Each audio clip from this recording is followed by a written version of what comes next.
Enhorabuena, estamos dando continuidad a los estudios sobre sociología jurídica aplicada al constitucionalismo democrático vinculado al proyecto de investigación La transición cubana al constitucionalismo democrático a partir del paradigma político de la Constitución de 1940. En esta oportunidad, para desarrollar el segundo módulo, Democracia Constitucional y Derechos Humanos. Resulta interesante indicar que los derechos humanos son garantías morales primordiales que nacen con la persona natural o individuo por tan solo el hecho de poseer alma, es decir, estar vivo. No importa el país donde resida, la raza, la cultura y la religión. A todo humano le son inherentes estos derechos muy vinculados a las condiciones sociales, tales como la salud, la educación, el trabajo, la libertad política, considerados hechos naturales, en tanto merecen ser implementados con alta prioridad por las constituciones políticas como parte de los derechos fundamentales.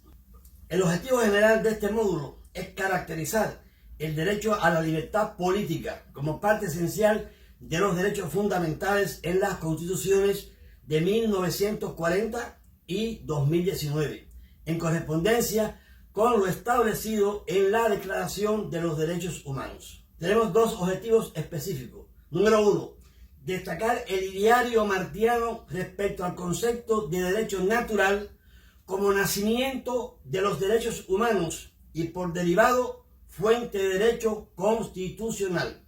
Número 2. Indicar los valores de los derechos humanos en la Constitución de 1940. Vamos a aplicar el método de enseñanza problemática y para ello una pregunta abierta para a esa misma pregunta hacerles preguntas que motiven el desarrollo de los artículos que ustedes deben enviar. La pregunta es la siguiente: ¿qué tratamiento ofrece la Constitución del 2019 a la libertad política como un derecho fundamental reconocido en la Declaración de los Derechos Humanos? Iniciemos los contenidos del presente módulo indicando que la Declaración de los Derechos Humanos fue aprobada por la Asamblea General de las Naciones Unidas en 1948. Constituye un ideal común para todas las naciones. Estas normas jurídicas están desarrolladas en formato de convenciones internacionales que indican los derechos a la vida, a la libertad de opinión y de expresión, a la educación, a la salud y al trabajo, ofreciendo a los gobiernos implementaciones en sus respectivos sistemas de derecho sin distinguir seres humanos, raza, sexo, nacionalidad, origen étnico, idioma y religión. Estas normas jurídicas marcaron un hito en la historia de los derechos humanos elaboradas por representantes de todas las regiones del mundo con diferentes antecedentes ideológicos y culturas. Fue proclamada por la Asamblea General de las Naciones Unidas en París el 10 de diciembre de 1948 como un ideal común para todos los pueblos y naciones al establecer los derechos humanos fundamentales que deben implementarse en las constituciones de las naciones comprometidas con el bien y el buen vivir de sus ciudadanos.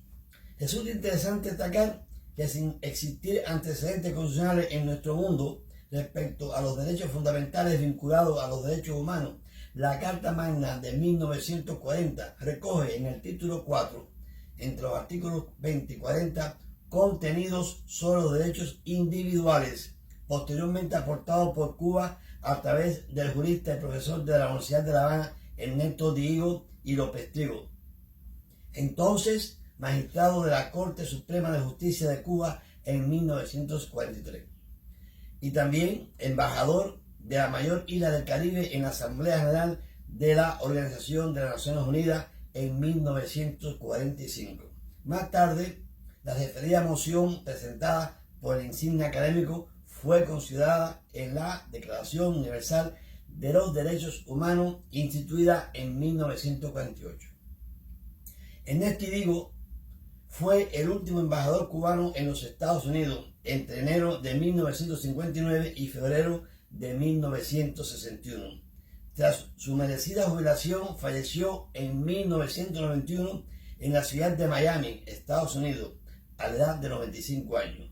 A este insigne magistrado está dedicado este módulo como parte del proyecto de investigación para la transición cubana al constitucionalismo democrático.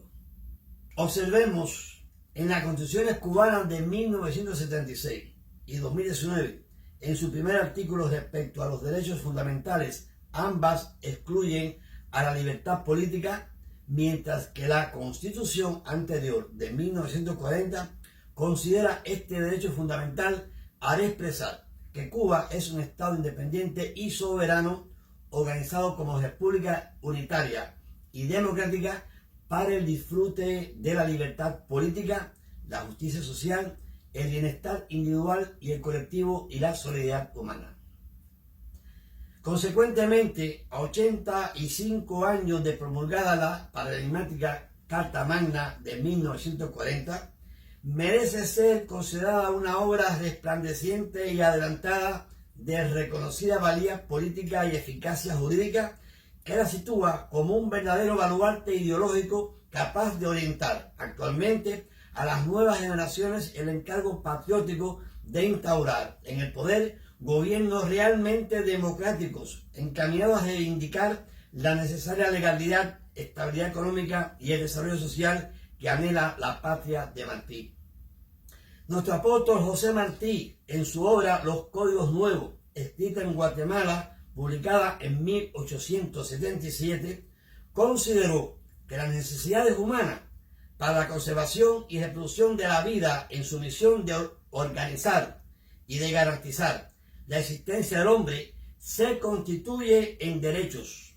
En sentido analógico, se puede entender que el apóstol se refirió a los derechos naturales como la mejor expresión de las necesidades humanas. En ese orden de pensamiento complejo martiano, el apóstol consideró que el derecho a la vida va unido a los derechos del hombre a participar en la política con plena libertad de pensamiento. Esa visión liberal propia de los patriotas mambises patentiza el derecho que tienen los pueblos a rebelarse cuando su existencia es puesta en peligro. Es decir, el derecho humano universal a la vida, cuando es afectada la justicia, cobra vigencia ese derecho humano como creación y origen de las revoluciones sociales constituidas entonces en fuente de derecho, ya que se asientan radicalmente en la unidad de un derecho originario que tienen todos los pueblos.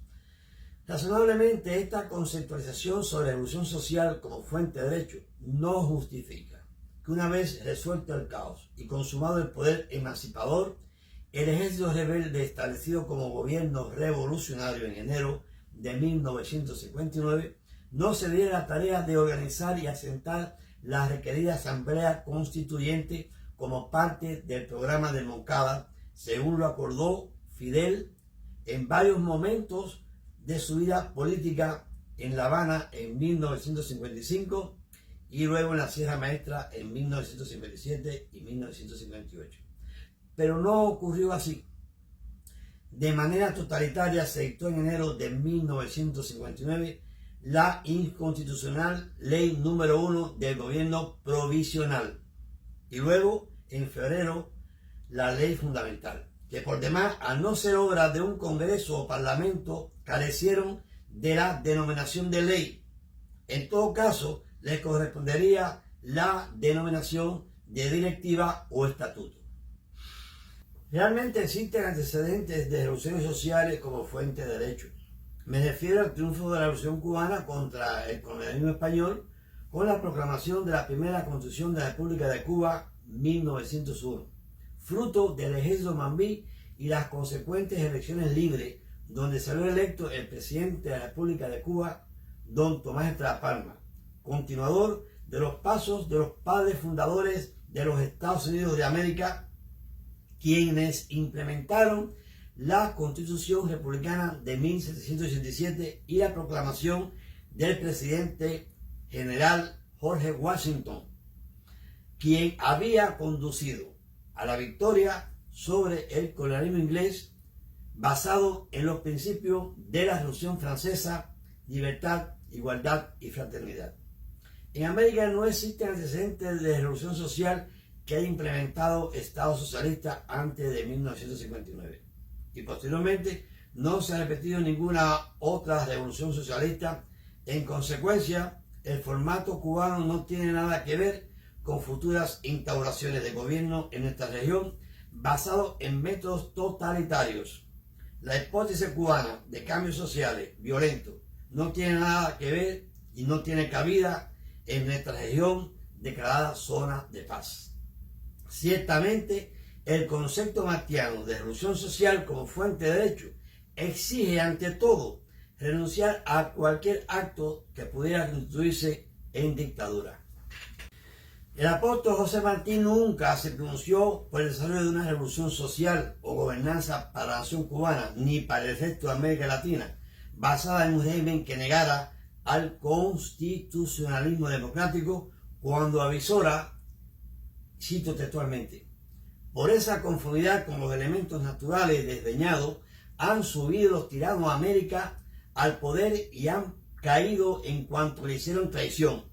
Las repúblicas han purgado en las tiranías su incapacidad para conocer los elementos verdaderos del país, derivar de ellos la forma de gobierno y gobernar con ellos. Gobernar en un pueblo nuevo quiere decir creador. El premio de los certámenes se refiere a oposición, polémica, combate, encuentro.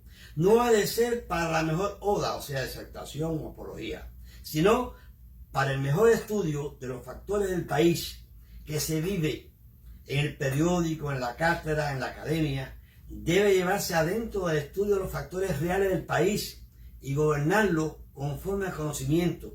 Es el único modo de libertarlo de la tiranía.